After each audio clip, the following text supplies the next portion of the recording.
Assalamualaikum warahmatullahi wabarakatuh. Waalaikumsalam Assalamualaikum warahmatullahi wabarakatuh. Nggih, monggo perkenalkan, Mbak. Oh, ya. Ana dari Bukit Tinggi, Ustazah. Bukit Bukit Tinggi, Tinggi. Sumatera Barat. Masya Allah, Sumatera Barat. Nggih, tafadhali silahkan. Mau tanya, Ustazah, Ana punya mushaf tadabbur. Terjemahannya dari Rasim Usmani, nggak apa-apa, Ustazah? Gimana, Kak? Punya mushaf tadabbur, terjemahannya dari Rasim Usmani. Rasim Usmani itu tulisannya ya, Rasim Usmani. Bukan, maksudnya yang dimaksud dengan Rasim Usmani itu mushafnya.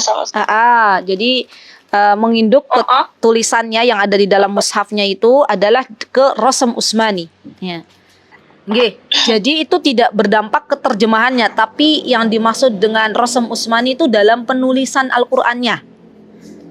Yang perlu diperhatikan ketika kita memiliki Quran terjemah, itu kita lihat ada beberapa Al-Qur'an terjemah yang mentakwilkan sifat-sifat Allah. Ya, contohnya misalnya kita tahu bahwasanya Allah Subhanahu wa taala itu punya tangan. Ya, ada biyadihil mulk. Ada banyak ayat-ayat di dalam Al-Qur'an yang menjelaskan Allah punya tangan. Maka kita lihat Al-Qur'an terjemah yang benar adalah Al-Qur'an yang tidak mentakwilkan kalau Allah punya tangan, jelaskan situ Allah punya tangan.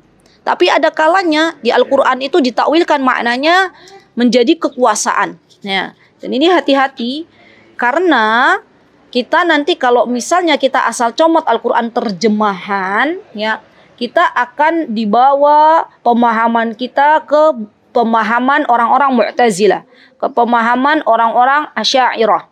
Nah, yang paling diharapkan oleh Allah Subhanahu wa taala dan Rasulnya, kita memahami Al-Qur'an dengan pemahaman salafus salih, dengan pemahaman para sahabat radhiyallahu anhum jami'an.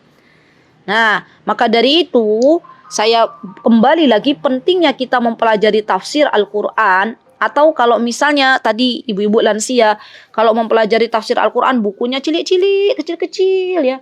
Sudah kan biasa kalau nenek-nenek tuh pakai kacamata melorot sampai ke hidung kacamatanya gitu kan ya. Sudah itu nanti boyoknya sudah mulai sakit dan sebagainya. Kalau memang itu ada halangan di situ, maka bisa caranya tadi mendengarkan kajian-kajian tafsir ya, ustadz-ustadz yang memang mumpuni di dalamnya. Kalau Mbak Febrita saya yakin bisa melihat kitab-kitab tafsir ya Al-Qur'an, kemudian dipelajari. Tadi kitab-kitab rujukan tafsir yang sudah saya sebutkan bisa kita miliki dan itu seharusnya ada di perpustakaan rumah kita ya. Jangan sampai rumah kita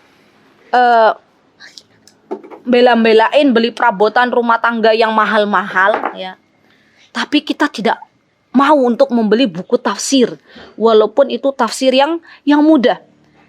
Fokuskan, kita niatkan dalam diri kita masing-masing teman-teman, ya Allah, kalau ada rizki lagi ya, maka yang menjadi prioritas adalah saya mau beli tafsir, buku tafsir ya, buku tafsir yang tipis-tipis, yang kecil-kecil dulu. Nanti pelan-pelan setelah tafsir yang kecil itu kita kuasai, beli lagi yang lebih besar, karena yang namanya bertolabul ilmi, belajar ilmu agama itu tadarruj, berproses. Tidak bisa kita ujuk-ujuk itu langsung yang besar-besar ya.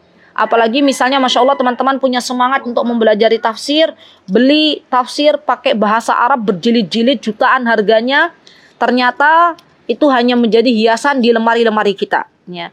Baik kalau teman-teman sudah paham bahasa Arab, teman-teman bisa membeli buku-buku kitab-kitab berbahasa Arab, tujuannya adalah untuk mempelajarinya, maka itu tidak apa-apa ya. Tapi kalau belum bisa, pelan-pelan baru nanti kita naik lagi sampai Allah memudahkan kita untuk bisa mempelajari tafsir dari kitab aslinya. Barakallahu fiik.